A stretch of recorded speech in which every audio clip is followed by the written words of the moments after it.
अस्सलामुअलैकुम वरहमतुल्लाह। Dear students, कैसे हैं आप? उम्मीद है खैरियत से होंगे। अच्छा डियर स्टूडेंट्स, आज जो है हम लोगों के पास जो है एक बड़ा अच्छा एक क्वेश्चन आया है नेक्स्ट।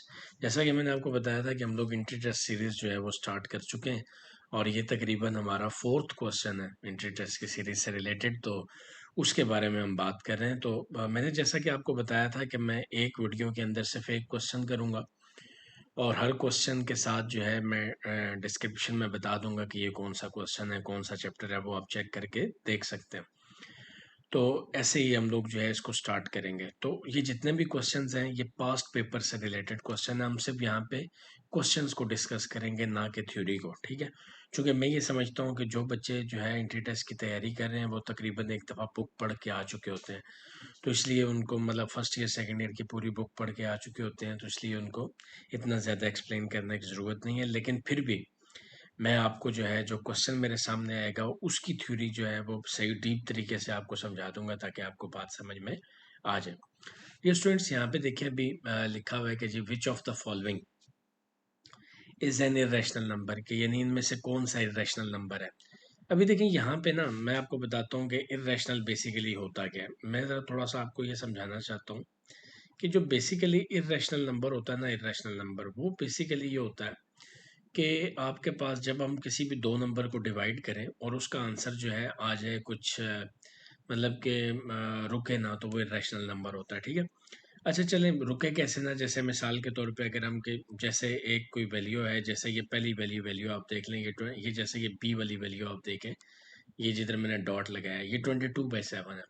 आप इसको डिवाइड करें तो डिवाइड करने के बाद ये वैल्यू कुछ ऐसे आ जाए जैसे 3.14597 3 2 1, यानी कि ये इस तरह चलती रहे। अगर ये वैल्यू इस तरह से चलती रहेगी तो हम लोग इसको क्या बोलेंगे कि ये क्या है, एक इरेशनल नंबर है, ठीक है। अच्छा, अब आपने फर्स्ट ईयर और सेकंड ईयर में पढ़ा होगा, बल्कि फर्स्ट ईयर में ये बात पढ़ी है कि जो पाई होता है ये एक इरेशनल नंबर होता है, ठीक है। तो ये बात वहाँ पे लिखी हुई है किताब में, कोई तीसरे या चौथे पेज पे लिखी हुई है फर्स्ट ईयर के, कि पाई जो है एक इरेशनल नंबर है। अब होता क्या है, इस क्वेश्चन के अंदर कन्फ्यूजन क्या है, इस क्वेश्चन के अंदर कन्फ्यूजन क्या है, जैसा कि हमें बचपन में पढ़ाया जाता है कि जो पाई है इसकी जो वैल्यू है वो आपके पास है 22/7, ये हमें बचपन में पढ़ाया जाता है, ठीक है। और जब हम इसको डिवाइड करते हैं तो ये वैल्यू 3.14 आती है, ठीक है। तो तमाम स्टूडेंट्स ये समझते हैं, अभी देखें यहाँ पे ये तीनों ऑप्शन दिए हैं, हमें पाई भी दिया हुआ है, ठीक है, 22/7 भी दिया हुआ है और 3.14 भी दिया हुआ है, ठीक है।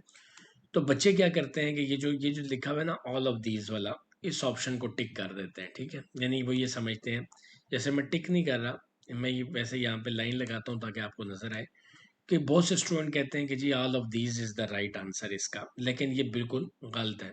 मतलब ऑल ऑफ दीज इसका आंसर नहीं है। देखिए यहाँ पे लिखा हुआ है which of the following is an irrational number, के कौन सा इरेशनल नंबर है। देखने में तो आपको ए बी और सी तीनों इरेशनल लगते हैं, लेकिन मैं आपको एक बात बताता चलूँ।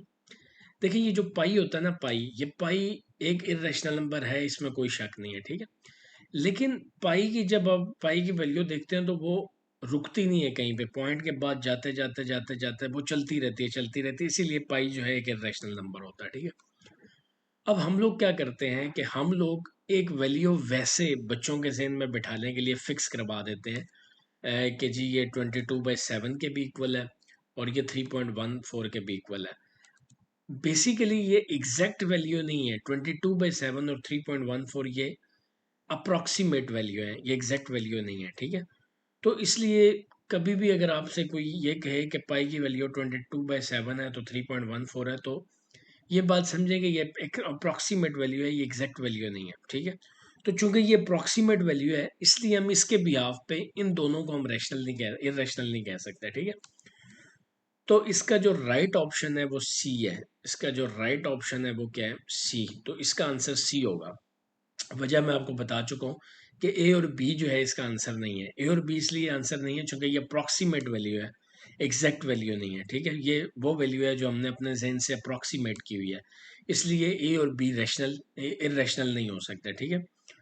तो ना ही इसका ये पार्ट डी होगा। तो बच्चे क्या करते हैं, गलती कर देते हैं, ठीक है। गलती क्या कर देते हैं, उन्हें लगता है कि ए बी और सी तीनों एक जैसे हैं तो ये जो है रैशनल होंगे, इरेशनल होंगे, ठीक है। और वो इन तीनों को देखते हुए डी सही आंसर लगा देते हैं। तो घर आके मम्मा को कहते हैं, मम्मा मैं तो ठीक करके आया था, पता नहीं आगे उन्होंने नंबर कैसे काट लिए। ठीक है, अब मम्मा बेचारी क्या करे।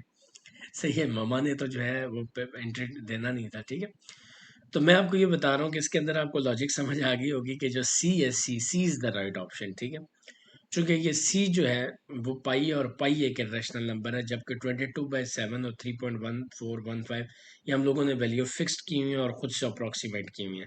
तो इसका जो राइट ऑप्शन है वो सी होगा। उम्मीद है दोस्तों आपको लॉजिक जो है इस क्वेश्चन के अंदर समझ आई होगी।